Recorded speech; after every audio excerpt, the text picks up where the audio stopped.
अध्यात्म विज्ञान कोई धर्म या संप्रदाय नहीं है, ये स्पिरिचुअल साइंस है जो कुदरत के कानून पर आधारित है। ये विज्ञान पूरे ब्रह्मांड के सभी रहस्यों को उजागर करता है और जीवन के सभी पहलुओं को समझने के लिए एक नई दृष्टि देता है। इसी को आर्ट ऑफ विजन कहते हैं, दुनिया को देखने की एक नई दृष्टि, जो अध्यात्म विज्ञानी परम पूज्य स्वामी श्री कमलेशानंद जी के निर्देशन में सनातन सत्य का अनुसंधान कर हमारे जीवन को प्रकाशित करे। जय सच्चिदानंद।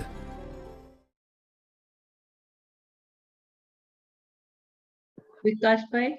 जय सच्चिदानंद। जय सच्चिदानंद स्वामी जी, जय आपको कोटि कोटि वंदन। बोलिए बोलिए। मेरा एक व्यवहार से संबंधित प्रश्न है। जैसे कि हमारे प्रकृति में, चाहे हमारे संजोगों में कोई विपरीत परिस्थितियां आ जाती है और हम कभी ऐसा नहीं चाहते हैं कि हम कुछ गलत काम करें, चाहे किसी पे क्रोध करें या चाहे किसी पे हाथ उठाएं, लेकिन फिर भी संजोगवश तो हो जाते हैं। ये तो हमें जो ज्ञान मिला है उस हिसाब से हम समझ सकते हैं। लेकिन जब ऐसा कुछ घटना घट जाती है तो फिर बाद में पछतावा होता है, तो एक मन में भय सा बैठ जाता है कि अगर हम ऐसा घटना कर दिए तो सामने वाला व्यक्ति क्या प्रतिक्रिया बाद में करेगा, चाहे बदले की भावना रखेगा, चाहे क्या करेगा। तो उससे हम माफी के लिए सोचते हैं कि अगर उससे माफी मांग ले तो शायद उसका बैर मिट जाए। तो हम उससे माफी भी मांगे तो, लेकिन उनपे तो कोई प्रभाव हमको, मतलब बाहर से तो दिख नहीं रहा है, अंदर क्या मतलब इंटरनल क्या उनकी सोच है वो तो हमको नहीं पता, लेकिन बाहर से इतना पता चलता है कि उन्होंने मुझे माफ नहीं किया, भले हमने माफी मांग लिया उनसे।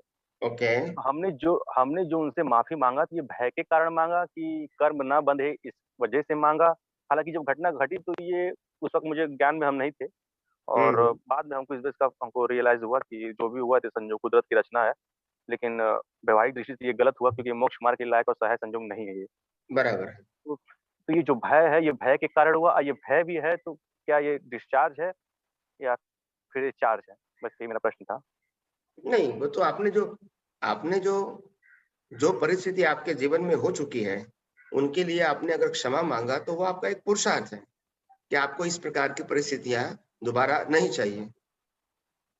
जी, प्रत्यक्ष मैंने माफी मांगा उनसे। इसके लिए आपने माफी मांगी, आपने भय के लिए नहीं मांगी, आपने मुक्ति के लिए मांगी। भय वो सांसारिक बाबतों को होता है और मुक्ति का मतलब होता है संपूर्ण निर्भय होना, संपूर्ण स्वतंत्र होना। तो कहने का मतलब यह है कि ये जो हमने माफी मांगी वो भय के लिए नहीं मांगी, जन्म मरण के बंधनों से मुक्त होने के लिए मांगी है। तो ये प्रकार से आपने जो क्षमा मांगी वो भय के लिए नहीं मांगी, मुक्ति के लिए मांगी। भय का मतलब होता है मेरे को दुख नहीं होवे इसीलिए, नहीं, दुख नहीं, मेरे को जन्म मरण के चक्कर में भटकना नहीं है, मगर अज्ञानता के वश मैंने ऐसे भाव कर दिए थे, वो अभी मैं उसको मिटा देता हूँ प्रायश्चित से। मगर आपने कहा कि सामने वाला व्यक्ति वो मेरे को माफ करेगा या नहीं करेगा वो समझ में नहीं आता है, वो हमको देखने की जरूरत नहीं है। सामने वाला व्यक्ति क्या करेगा वो हमारा सब्जेक्ट है ही नहीं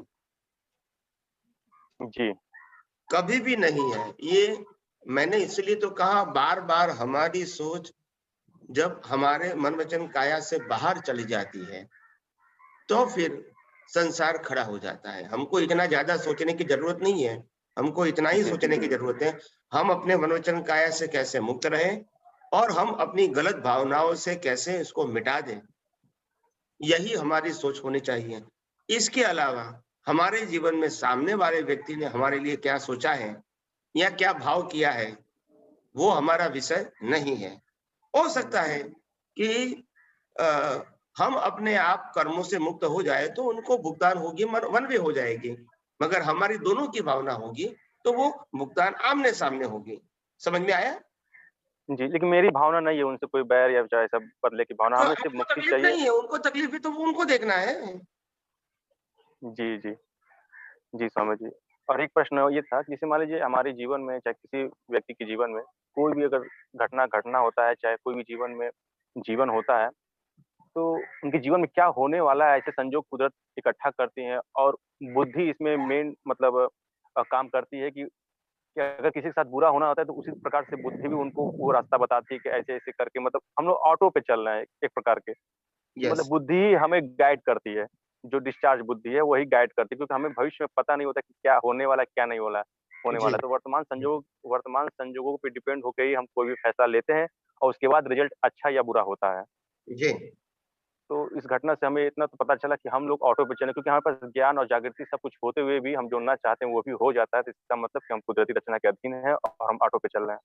हाँ, तो जो कुदरती रचना के अधीन जो हो रहा है मन वचन काया के माध्यम से, उसमें हमको डरने की जरूरत नहीं है, मगर अटैच होने की जरूरत नहीं है। डिटैच हो जाओ, अलग हो जाओ, अलग रहने की कोशिश करो, क्योंकि मन वचन काया वैसे भी कुदरत ने बनाई है, कुदरत चलाते हैं और कुदरत इसका अंत लाते हैं।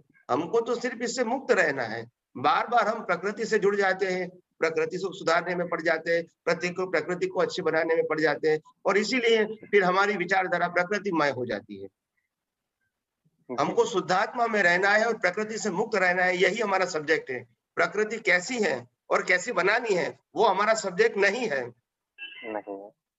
जी स्वामी जी, बस जैसी भी है वो निकल रही है, मगर जो निकल रही है उसमें हम क्या गलती से भी साइन नहीं करें राग या द्वेष में, बस वही हमारी जागृति होनी चाहिए। फिर उसके लिए सामने वाला क्या करता है वो हमको सोचने की बिल्कुल जरूरत नहीं है। जी स्वामी जी, बस ऐसा ही आशीर्वाद दीजिए ताकि हम हर संजोग, हर अवस्था में हम जागृति में रहें और अपने आप को मतलब अलग देख सकें। जरूर जरूर जरूर, बस मेरा शुभ आशीष है। जय सच्चिदानंद। जय